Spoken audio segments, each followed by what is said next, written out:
So last week I showed you guys Project Cartographer, which is basically Halo 2 on PC.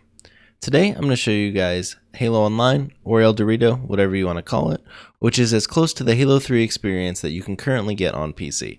Eventually, the Master Chief Collection will finish its porting, and we'll be able to get the complete Halo 3 experience, but for now, this is the best we got, and it's a good game to play while you wait for the Master Chief Collection to kind of give it that last hurrah. So, without further ado, let's get right into it.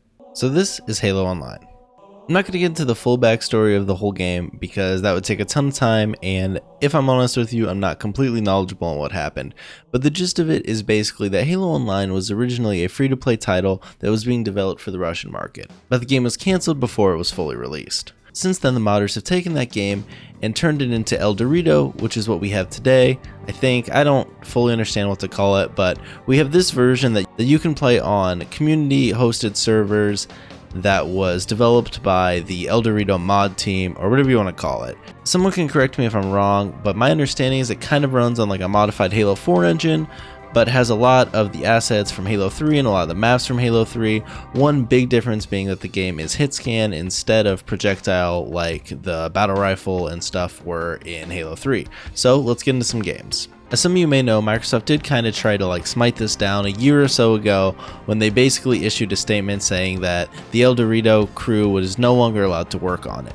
I think that some people saw that statement and just assumed that the game was totally shut down, but it's not. It's just a little bit harder to find how to download it, and the player base has diminished greatly.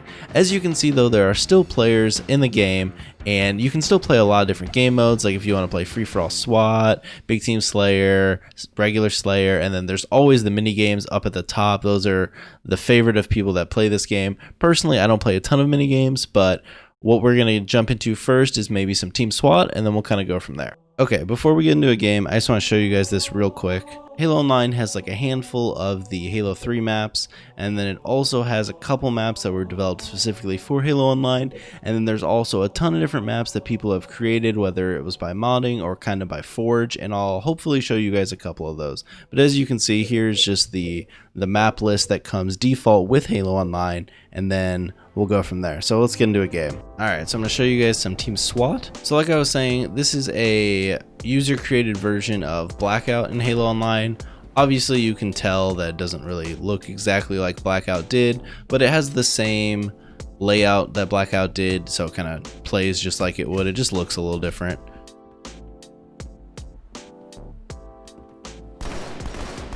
So I'm sure someone could go through and tell you all the differences between this and actual Halo 3, but for me, the main one is that the battle rifle is not projectile like I mentioned in the intro. It's just hit scan, which makes it a lot easier to kill people since you don't have to lead your shots or anything like that.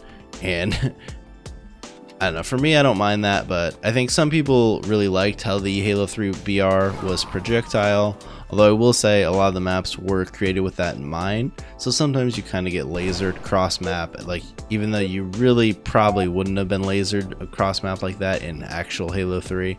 But for me, this completely fills the itch of Halo 3. I really wish this hadn't been hampered so much by Microsoft.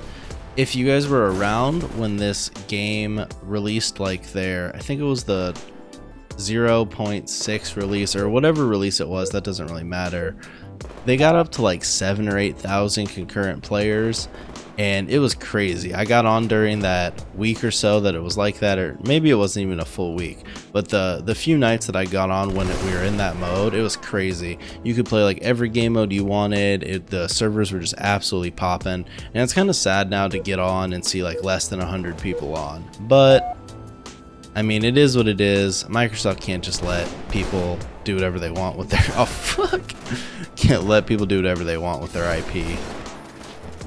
So for me, usually this has been my go-to Halo on PC experience for the past couple months. In that video last week, I showed you guys Project Cartographer, and while I did like that a lot, it's still at the end of the day Halo 2, and I always preferred Halo 3. And then I've also done videos on Halo 5 Forge, but Halo 5 Forge just isn't a good PC game. I don't mind Halo 5, but the PC version of it just doesn't run very well, and you can also only play custom games, and I have some weird lighting issues that I've never been able to resolve, along with just some performance issues here and there. Regardless, they're all pretty decent. This one has been my favorite over time. Oh shit, I'm getting shot.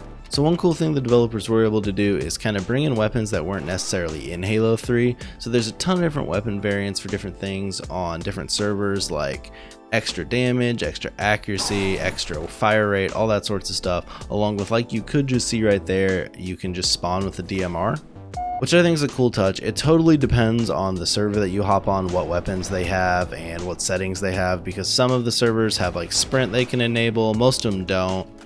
But there's just all sorts of stuff like that. It really is cool because you can play all sorts of different stuff. So as many of you know, there's been a lot of skepticism going around about the release of Halo Reach on PC, and I think we all should just be hoping that it comes out and none of the issues that are being brought up end up coming to light. But there's a lot of worry that when Halo Reach releases finally on PC on December 3rd, that some of the issues in the flights along with new issues aren't going to be resolved. So one big thing is the issues with the mouse input. They've been having issues with that in the most recent flight, and I don't think there's any for sure statement that they've been able to fix that.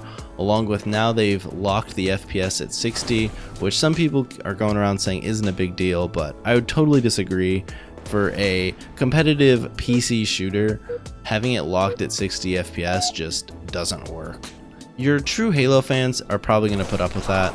Like, I'm still going to play it regardless, even if it's locked at 60 FPS. But I think who that'll really affect is more of the just general PC population, along with like returning Halo fans, ones that played Halo a long time ago but haven't necessarily played Halo recently, whether they've made the switch over to PC or they were just kind of over the more recent Halos. I think having the 60 FPS lock on PC really could put some of those people off, as they're less invested to stick around and wait for it to get fixed.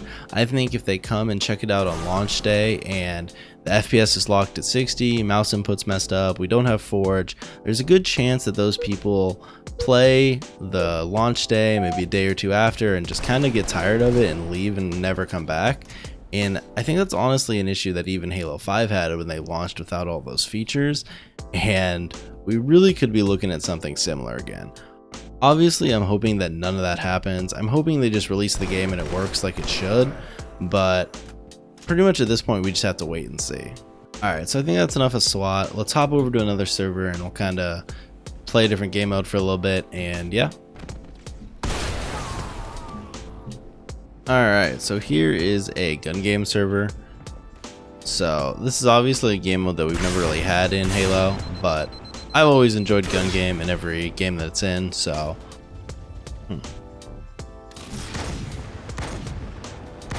Oh my god, I can't hit him. Oh, I got him. Oh, I got double. Oh, I missed like 4 shots, but then the one shot collateraled him. That's hilarious. I always hated the brew shot in Halo 3. Was never good with it. Oh, there we go. Wait, oh, when you melee people, it doesn't switch your gun. God damn it. Maybe those will hit him. No, don't kill me. Ah, shit. Oh, the server has birthday party on. That's awesome. The brute shot is not my jam, especially on a map like this where it's kind of longer range. It just doesn't work very well. Get away from me, get away from me. Oh, come on, I gotta get this kill. Did I get him? I think I got him. I think I got a shotgun now. Now he's got to get up close and personal and just shoddy someone.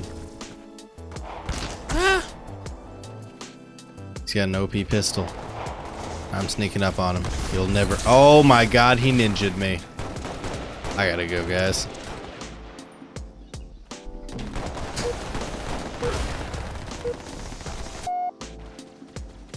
Alright, well after that shame, I pretty much set to end the video. So you guys all watched me get ninja'd right on video, and hope you enjoyed the video. Like, subscribe, all that good stuff.